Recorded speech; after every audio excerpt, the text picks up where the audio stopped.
After 2 whole years Pharaoh dreamed that he was standing by the Nile, and behold, there came up out of the Nile 7 cows, sleek and fat, and they fed in the reed grass. And behold, 7 other cows, gaunt and thin, came up out of the Nile after them, and stood by the other crows on the bank of the Nile. And the gaunt and thin cows ate up the 7 sleek and fat cows. And Pharaoh awoke, and he fell asleep and dreamed a second time. And behold, 7 ears of grain, plump and good, were growing on one stalk. And behold, after them sprouted 7 ears, thin and blighted by the east wind.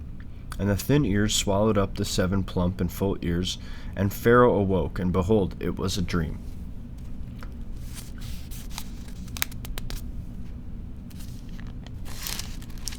So in the morning his spirit was troubled, and he sent and called for all the magicians of Egypt and all its wise men, and Pharaoh told them his dream, but there was none who could interpret to Pharaoh.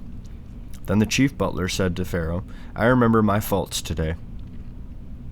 When Pharaoh was angry with his servants, and put me and the chief baker in custody in the house of the captain of the guard, we dreamed on the same night, he and I, each having a dream with its own meaning. A young Hebrew was there with us, a servant of the captain of the guard, and when we told him, he interpreted our dreams to us, giving an interpretation to each man according to his dream, and as he interpreted to us, so it came to pass. I was restored to my office, and the baker was hanged. Then Pharaoh sent and called Joseph, and they brought him hastily out of the dungeon, and when he had shaved himself and changed his clothes, he came in before Pharaoh. And Pharaoh said to Joseph, I have had a dream, and there is no one who can interpret it. And I have heard it said of you, that when you hear a dream, you can interpret it. Joseph answered Pharaoh, It is not in me. God will give Pharaoh a favorable answer. Then Pharaoh said to Joseph, Behold, in my dream I was standing on the banks of the Nile, and 7 cows, fat and sleek, came up out of the Nile and fed in the reed grass, and 7 other cows came up after them, poor and very gaunt and thin, such as I had never seen in all the land of Egypt. And the thin and gaunt cows ate up the first 7 fat cows. But when they had eaten them, no one would have known that they had eaten them, for they were still as gaunt as at the beginning. Then I awoke. I also saw in my dream 7 ears growing on one stalk, full and good, and 7 ears withered, thin, and blighted by the east wind, sprouted after them. And the thin ears swallowed up the 7 good ears. And I told it to the magicians, but there was no one who could explain it to me. Then Joseph said to Pharaoh, The dream of Pharaoh is one. God has revealed to Pharaoh what he is about to do. The 7 good cows are 7 years, and the 7 good ears are 7 years. The dream is one. The 7 lean and gaunt cows that came up after them are 7 years, and the 7 empty ears blighted by the east wind are also 7 years of famine. It is as I told Pharaoh. God has shown to Pharaoh what he is about to do. There will come 7 years of great plenty throughout all the land of Egypt, but after them there will arise 7 years of famine, and all the plenty will be forgotten in the land of Egypt. The famine will consume the land, and the plenty will be unknown in the land by reason of that famine which will follow, for it will be very grievous.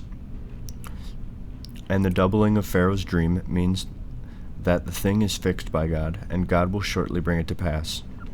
Now therefore let Pharaoh select a man discreet and wise, and set him over the land of Egypt. Let Pharaoh proceed to appoint overseers over the land, and take the 5th part of the produce of the land of Egypt during the 7 plenteous years, and let them gather all the food of these good years that are coming, and lay up grain under the authority of Pharaoh for food in the cities, and let them keep it.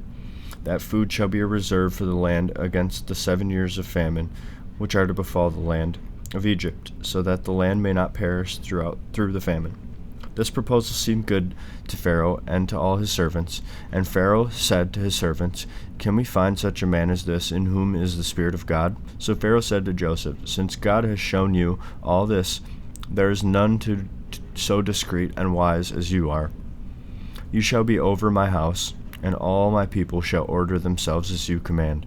Only as regards the throne will I be greater than you. And Pharaoh said to Joseph, Behold, I have set you over all the lands of Egypt. Then Pharaoh took his signet ring from his hand, and put it on Joseph's hand, and arrayed him in garments of fine linen, and put a gold chain about his neck. And he made him to ride in his second chariot, and they cried before him, Bow the knee. Thus he set him over all the land of Egypt. Moreover, Pharaoh said to Joseph, I am Pharaoh, and without your consent no man shall lift up hand or foot in all the land of Egypt. And Pharaoh called Joseph's name Zaphenath-Paneah, and he gave him in marriage Asenath, the daughter of Potiphera, priest of On. So Joseph went out over the land of Egypt. Joseph was 30 years old when he entered the service of Pharaoh, king of Egypt. And Joseph went out from the presence of Pharaoh and went through all the land of Egypt. During the 7 plenteous years, the earth brought forth abundantly.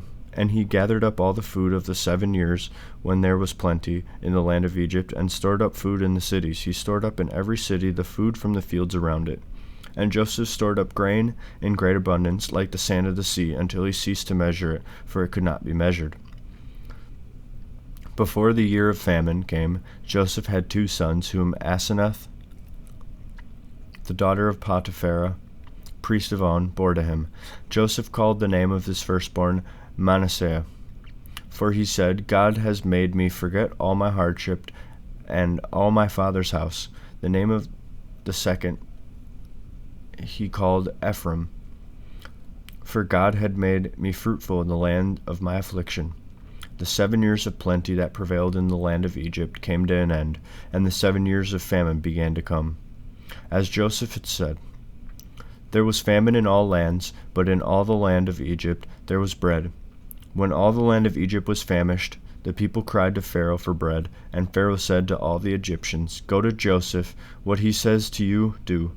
So when the famine had spread over all the land, Joseph opened all the storehouses and sold to the Egyptians, for the famine was severe in the land of Egypt. Moreover, all the earth came to Egypt to Joseph to buy grain, because the famine was severe over all the earth.